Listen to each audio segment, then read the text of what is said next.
나는 오지는 눈물로 주여 옵니다.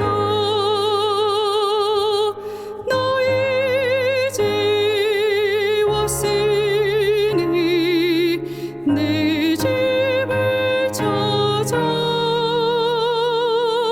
주여 나를 받으사 맞아주소서. 이 병든 마음을 고치러 이제옵니다. 긴 힘과 소망 바라고 주여 옵니다. 너희 집 왔으니 내 집을 찾아 주여 나를 받으사 맞아주소서. 나 바랄 것이 무언가 우리 주 예수 날 위해 돌아가심만 믿고 옵니다. 너희 집 왔으니 내 집을 찾아 주여 나를 받으사 맞아주소서.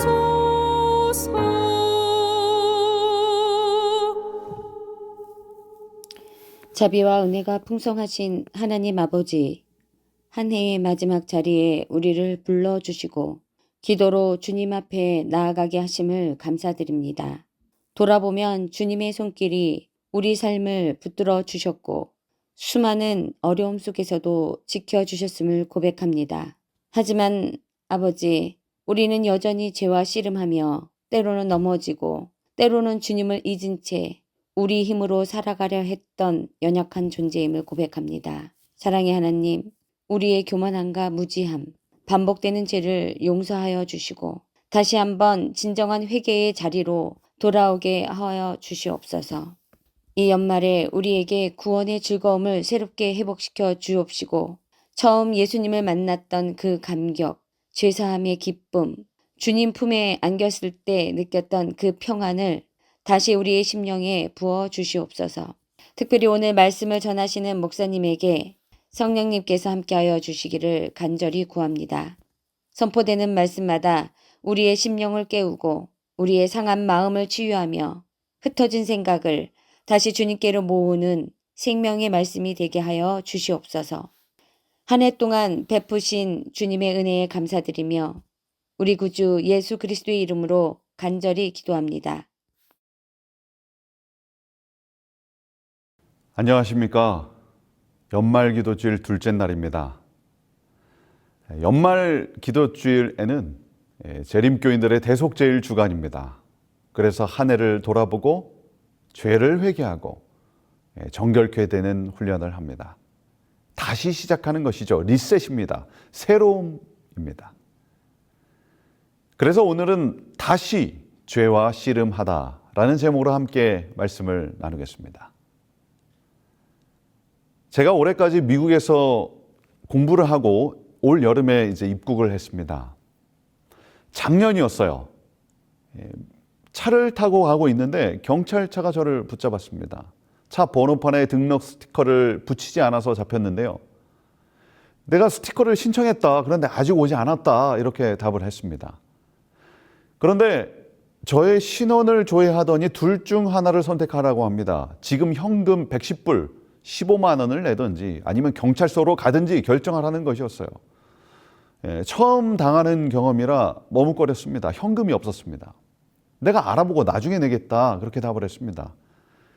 그랬더니 이 경찰관이 저의 손목에 수갑을 채우더니 경찰차에 태웠습니다. 그리고 유치장 바로 앞까지 갔습니다. 사태가 심각했어요. 무서웠습니다. 곧바로 경찰관에게 내가 돈을 당장 내겠다 이렇게 답을 했습니다. 그래서 친구에게 전화를 했고 돈을 내고 그곳에서 나오게 되었습니다. 제가 받은 그 과속 벌금 티켓이요, 이 정산 처리가 잘못되어서 문제가 생겼던 것 같습니다.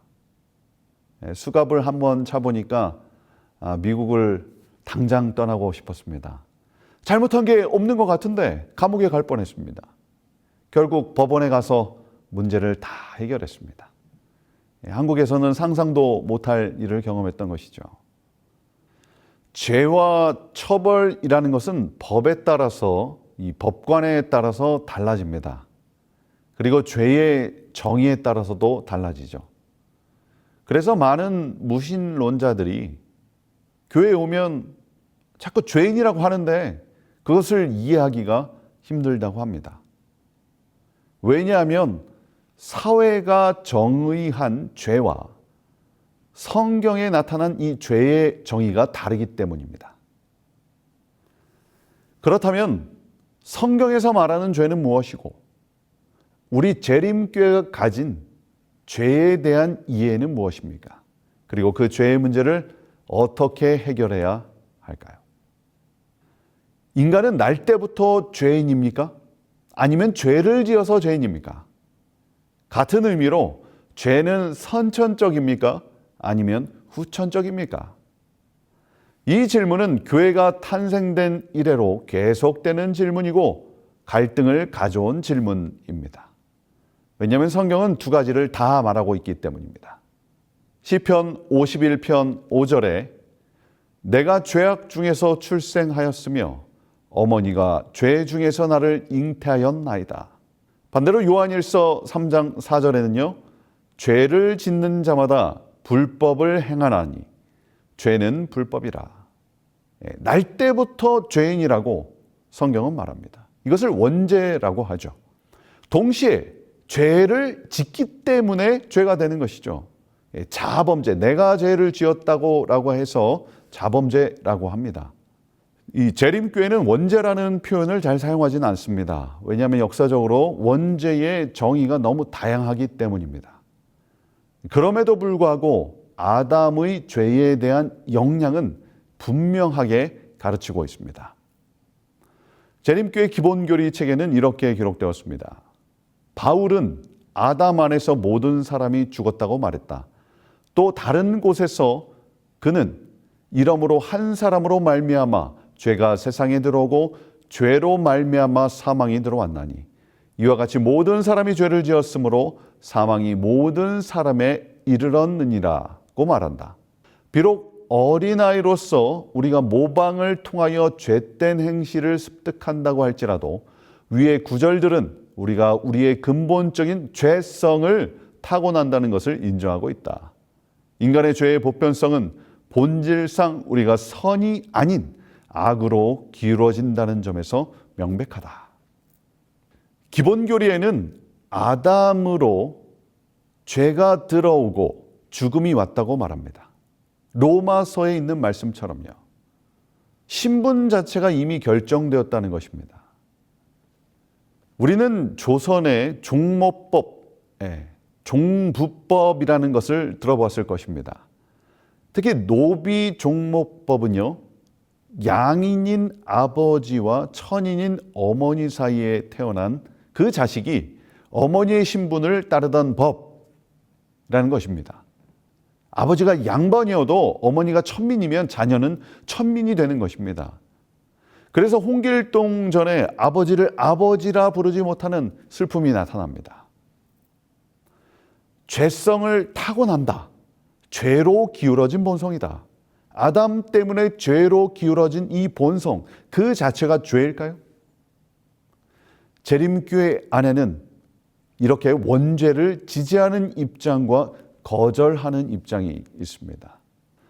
첫 번째는 M.L. 앤드리어슨이라는 학자의 주장입니다. 1930년대부터 50년대까지 큰 영향을 끼친 재림교회 목회자이자 학자입니다. 그의 주장은 이렇습니다. 인간이 아담의 후손이라는 이유만으로 죄인이 되는 것은 아니다. 원죄를 거부하는 것이죠.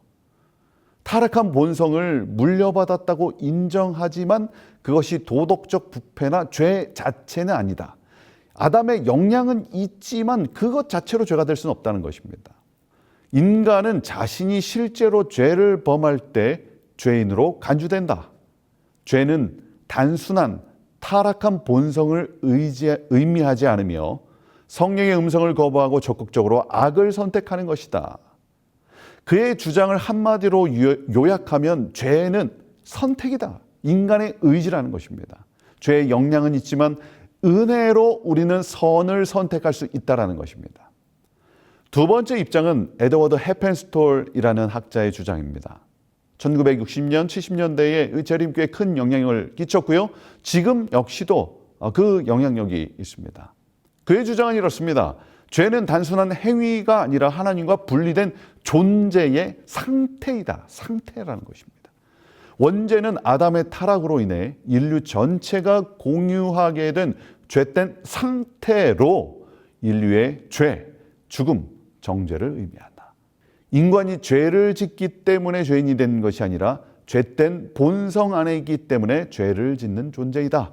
그래서 그는 죄의 두 차원에 대해서 이야기를 합니다. 개인적 범죄 행위, 인간이 실제로 저지른 죄된 상태를 이야기하고요. 두 번째는 아담의 타락으로 인해 모든 인간이 타고나는 내적 부패라고 그렇게 설명을 합니다. 해펜스톨은 확실히 실제로 짓는 죄, 그것을 인정하지만 죄된 상태, 원죄를 더 강조한 것으로 보입니다.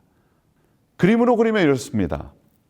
해펜스톨은 하나님과 분리된 상태, 그 타락한 본성, 원죄 그 자체를 죄로 이야기합니다. 그러나 앤드리어스는 마음의 죄와 행동의 죄, 그것을 죄로 국한시킵니다. 그러니까 죄에 대한 이해의 폭이 해펜스톨이 훨씬 더 넓은 것을 우리는 살펴볼 수 있죠. 이것 외에 재림교회 어떤 분들은 이 교회의 규율들을 죄로 더 강조하기도 합니다. 안식일을 철저하게 지키고 헌금 생활은 잘 하지만 교회 안의 분쟁과 다툼에 대해서는 간과하는 그런 경향이 있는 것이죠. 여기서 우리가 주의해야 할 점은 죄의 문제를 한 칸 축소시키는 것입니다. 원죄만을 강조하는 것도 부작용이 있습니다. 죄를 어떤 행위로만 제한할 때에도 부작용이 나타납니다.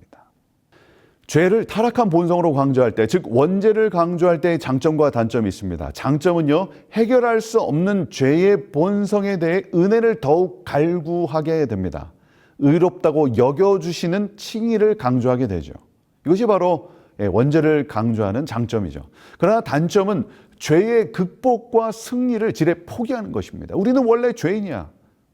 어떻게 인간이 죄를 극복해? 그것은 불가능하다. 이렇게 주장을 합니다. 그래서 은혜와 칭의를 더 많이 강조하고요. 반대로 성화나 삶의 변화를 부차적으로 그렇게 평가하기도 합니다.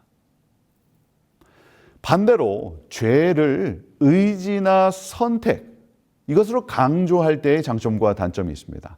장점은요, 끊임없이 마음과 행동의 죄를 해결하기 위해서 노력하는 부분이 있습니다. 따라서 성화를 강조하게 됩니다. 단점은 죄의 깊은 의미를 간과하는 것입니다. 따라서 죄의 목록들을 지키기 위해 애를 쓰고 그것이 이루어지는 완전을 강조하게 됩니다. 특별히 죄 없는 완전을 주장하기도 하죠. 그래서 율법주의나 완전주의의 형태가 되기도 합니다. 그렇다면 우리가 가져야 할 죄에 대한 이해는 무엇입니까? 바로 두 관점의 장점들을 수용하는 것입니다. 원죄에 대한 분명한 인식을 통하여 하나님의 은혜와 칭의를 강조하며, 그리고 마음과 행동의 분명한 죄들에 대해 동시에 민감해져야 하는 것입니다. 그리고 그 문제를 해결하기 위한 영적 노력들이 필요한 것이죠. 이렇게 죄에 대한 이해가 구원에 대한 인식과 삶의 형태를 다르게 만듭니다.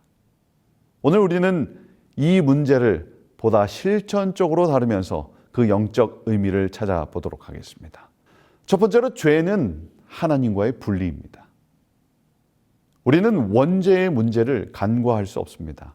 아담의 처음의 죄는 하나님께서 있게 한 그 자리를 벗어나는 것이었습니다. 그래서 하나님께서도 내가 어디 있느냐? 내가 원래 너를 있게 한 그 자리에서 왜 벗어났느냐? 그렇게 물으셨습니다.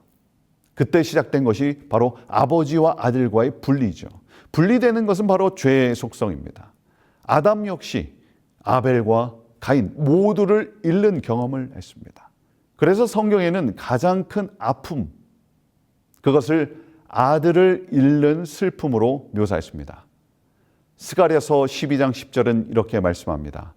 내가 다윗의 집과 예루살렘 주민에게 은총과 간구하는 영을 부어주리니 그들이 찌른 바 그를 바라보고 그를 위하여 애통하기를 독자를 위하여 애통하듯 하며 그를 위하여 통곡하기를 장자를 위하여 통곡하듯 하리라. 이것이 바로 죄의 속성을 드러냅니다. 자녀를 잃은 슬픔이죠. 야곱이 요셉을 잃었습니다. 다윗이 압살롬을 잃었습니다. 내 아들 압살롬아, 내 아들 압살롬아. 다윗이 울부짖습니다. 이것은 하늘 궁정을 떠나는 루스벨의 뒷모습을 보는 하나님 아버지의 심정이 아닐까, 그런 생각을 해봅니다. 저에게 아들이 둘이 있는데요. 첫째 아들의 이름은 박시후입니다. 개인 신상을 공개하는 것을 허락받고 말씀드립니다. 현재 중학교 1학년 사춘기가 한참입니다. 어느 날 식사 초대를 받았습니다. 음식을 뷔페식으로 먹는데 맛있는 음식을 이 녀석이 아주 많이 뜨는 것이었어요. 음식이 모자라 보였습니다. 그래서 슈야 내려놔. 다른 사람도 먹어야 돼. 그런데 고집을 피우고 내려놓지 않는 것이었어요. 더 먹겠다는 것입니다. 그래서 저도 모르게 목소리 톤이 굵어졌습니다. 내려놔, 내려놔. 이렇게 목소리가 커지고 사람들이 쳐다봤습니다. 갑자기 아이의 눈에 눈물이 떨어졌습니다. 제가 잘못한 것일까요? 잘못했습니다. 식사를 하는 둥 마는 둥 마음이 괴로웠어요. 집에 가자마자 침대에 누워있는 아이에게 다가갔습니다. 그리고 내려다보면서 말했습니다. 슈야, 아빠가 미안해. 그러는데 저도 모르게 눈물이 제 눈에서 막 떨어지는 것이었어요. 그래도 제가 세상에서 제일 사랑하는 아들이지 않습니까? 저에게 사춘기가 무서운 것은요, 아들을 잃어버릴 것 같은 두려움이 있습니다. 분리되는 경험을 종종 합니다. 이 아빠와 아들 사이에. 분리되면 사랑하는 이를 떠나보내는 것은 굉장히 슬픈 일이고, 이것은 죄의 속성을 드러냅니다. 결국 최종적으로 죽음으로 우리는 분리를 경험합니다. 이것이 우리 모두가 가진 죄의 운명이라는 것입니다. 정로의 계단의 글입니다. 보라 광야의 예수, 겟세마네 동산의 예수, 십자가상의 예수를, 거기서 완전하신 하나님의 아들이 우리의 죄를 몸소 지셨다. 하나님과 일체이신 그는 죄가 빚어놓은 하나님과 인간 사이에 무서운 분리를 느끼셨다. 그와 같은 분리는 나의 하나님 어찌하여 나를 버리셨나이까 하는 고통의 부르짖음이 그분의 입술에서 나오지 않을 수 없게 하였다. 그분은 하나님으로부터 죄인을 분리시키는 무서운 죄의 흉악성을 느끼셨다. 죄의 무게가 그분의 심장을 찢어 놓았다. 우리는 십자가를 바라볼 때 죄의 크기를 경험합니다. 하나님 아버지와 아들 예수 그리스도가 분리된 그 모습을 통해 우리 자신과 하나님이 분리되었음을 경험합니다. 그리스도의 십자가를 바라볼 때 우리의 존재를 깨닫게 됩니다. 죄가 얼마나 무서운 것인가. 우주의 왕께서, 창조주께서 저 자리로 내려가 그 고통을 당하고 생명을 잃을 정도로 무서운 자리가 바로 십자가였습니다. 그러나 예수님께서 십자가를 지심은 우리의 존재의 상태를 깨닫게 하시고 죄의 값을 치르기 위함입니다. 동시에 하나님의 사랑을 나타낼 수 있는 유일한 방법이, 가장 위대한 방법이 바로 십자가, 바로 생명을 바치는 것이었습니다. 생명을 내놓을 정도로 우리를 사랑한다는 우주적 고백이자 증거인 것입니다. 우리는 이 땅에서 이해할 수 없는 상처와 아픔, 사고, 그리고 죽음을 경험합니다. 여전히 해결되지 않는 의문들로 씨름하고 있는지도 모릅니다. 이 모든 것이 하나님과 분리된 세상에서 오는 존재의 고통입니다. 그래서 하나님께서는 예수 그리스도를 이 땅에 보내시고 십자가에 죽게 하신 것입니다. 그래서 십자가를 볼 때에 그 분리됨이 하나가 되고 희망을 찾게 되는 것이죠. 곧 우리가 원수 되었을 때에 그의 아들의 죽으심으로 말미암아 하나님과 화목하게 되었은즉, 로마서에 있는 말씀입니다. 잠실의 장미 아파트라는 곳입니다. 작년에 재건축이 허가되었고 굉장히 오래된 아파트입니다.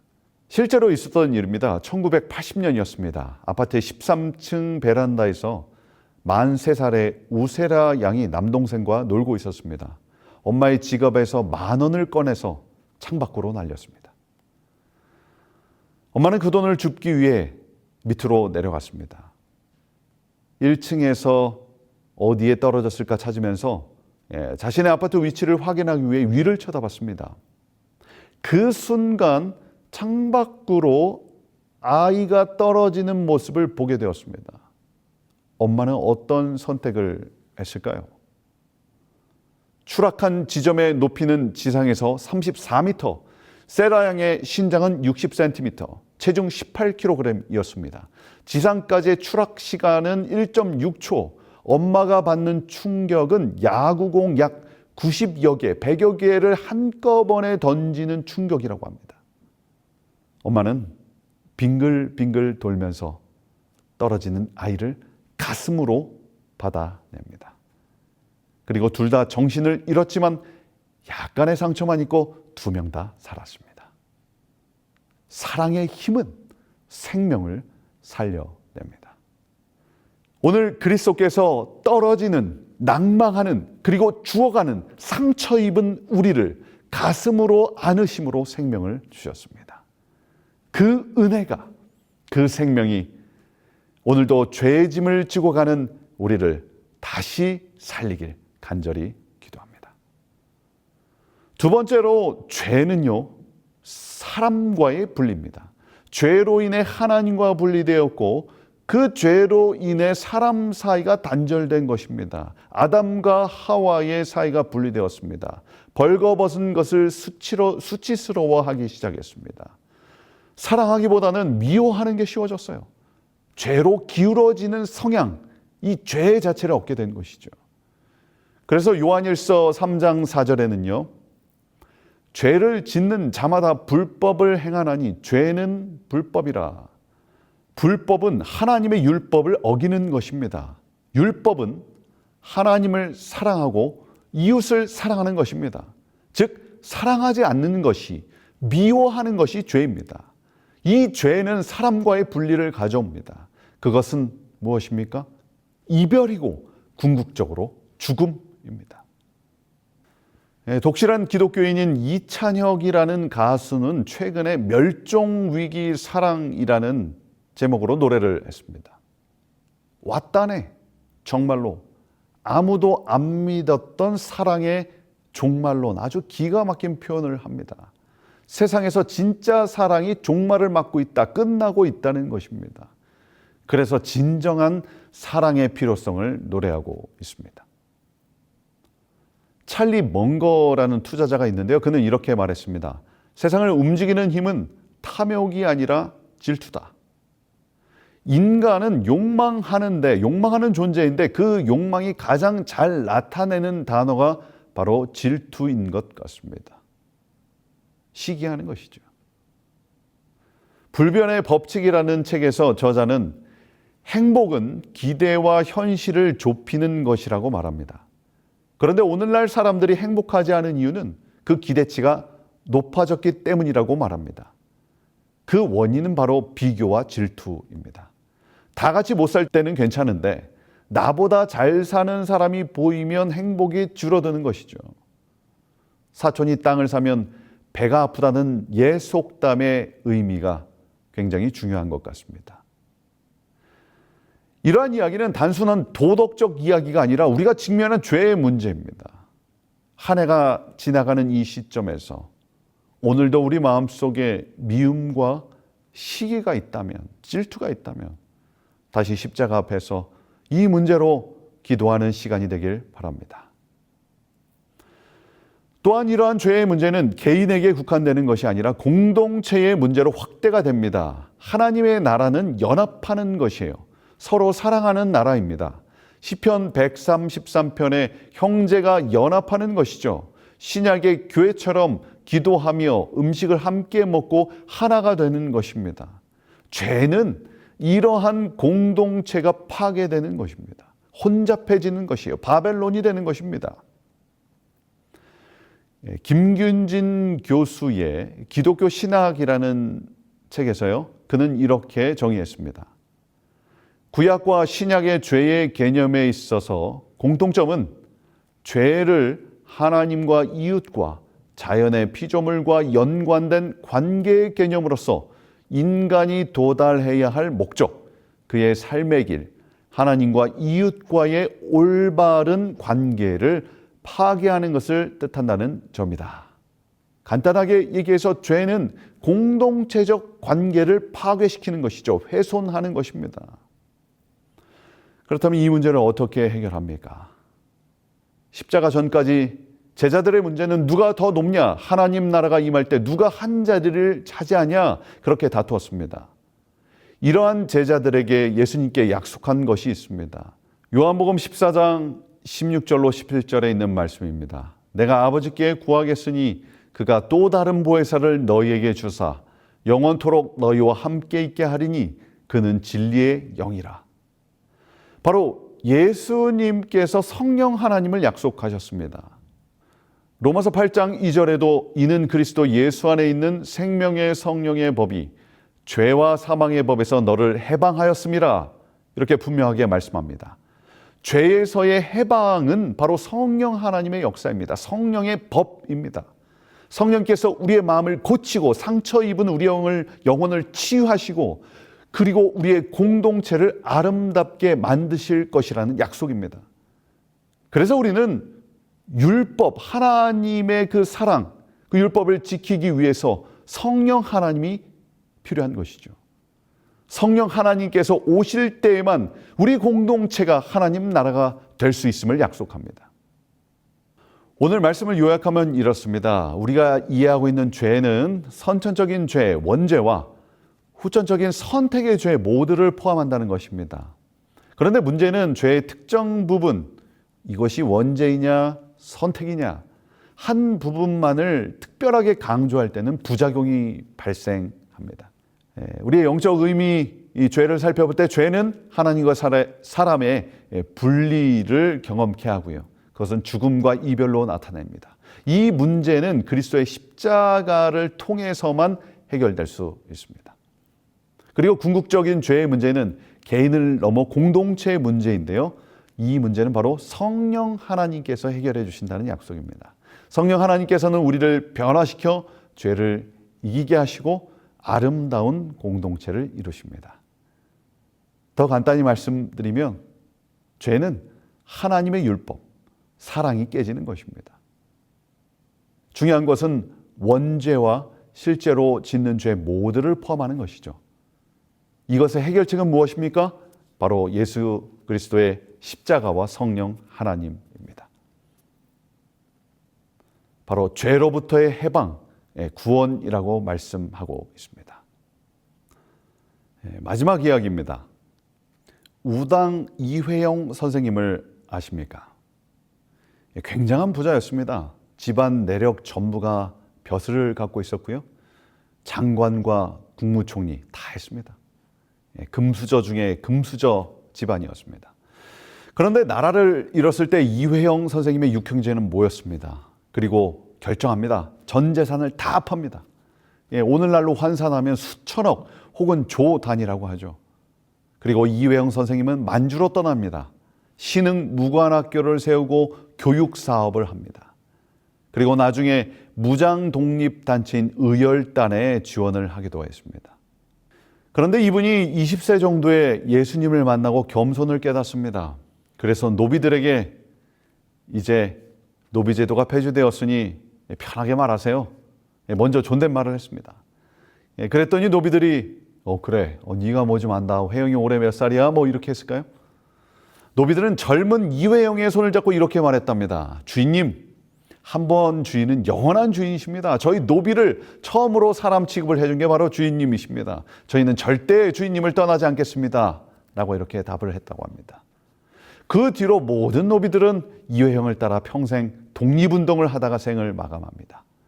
그런 이회영 선생님, 자신의 전 재산을 팔고 명예 다 버리고요, 평생 독립 하나만을 위해, 민족의 해방을 위해 산 인물입니다.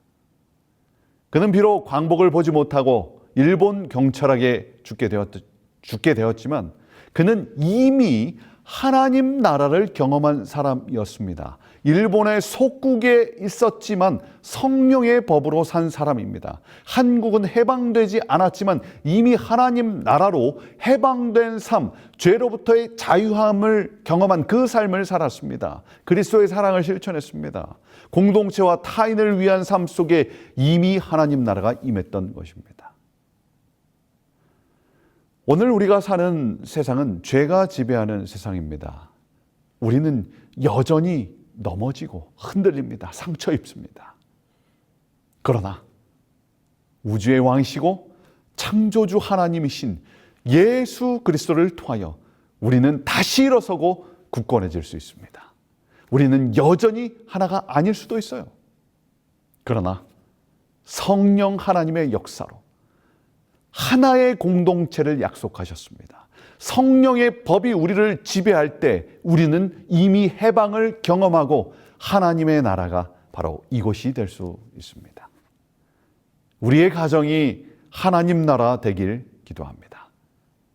우리가 속한 교회가 하나님의 나라 천국 되기를 간절히 소망합니다. 오늘 이 저녁 우리의 죄를 회개하는 이 자리에서 하나님의 나라가 우리에게 임하길 바라며 말씀을 마치겠습니다. 자비하신 저희들의 아버지 하나님, 오늘 저희는 고백합니다. 오늘도 연약합니다. 오늘 하루를 힘겨워하고 넘어집니다. 죄와의 싸움에서 종종 실패합니다. 그럼에도 불구하고 간절히 간구하고 기도드립니다. 저희들을 다시 일어서게 하시고 능력 되신 주님을 붙들고 승리할 수 있도록 도와주시옵소서. 우리 안에 있는 모든 죄와 상처들, 미움과 분노들, 모든 것 주님의 십자가 앞에 내려놓길 원합니다. 저희들을 받아주시고 위로하여 주시옵소서. 이 시간 저희들 하나님의 영을 구합니다. 성령께서 우리 마음에 오실 때에 새 마음과 정결케 된 심령을 주신다고 약속하셨습니다. 우리의 마음을 새롭게 하여 주시옵소서. 그리하여 새로운 이 마음이 우리 각자뿐만 아니라 우리의 가족과 우리의 교회에 함께하여 주시옵소서. 우리의 교회가, 우리의 공동체가 성령의 열매로 아름다운 변화를 경험할 수 있도록 도와주시옵소서. 우리를 위해 죄를 이기신 십자가의 구원 되신 우리의 왕 예수 그리스도의 이름으로 간절히 기도드립니다. 아멘.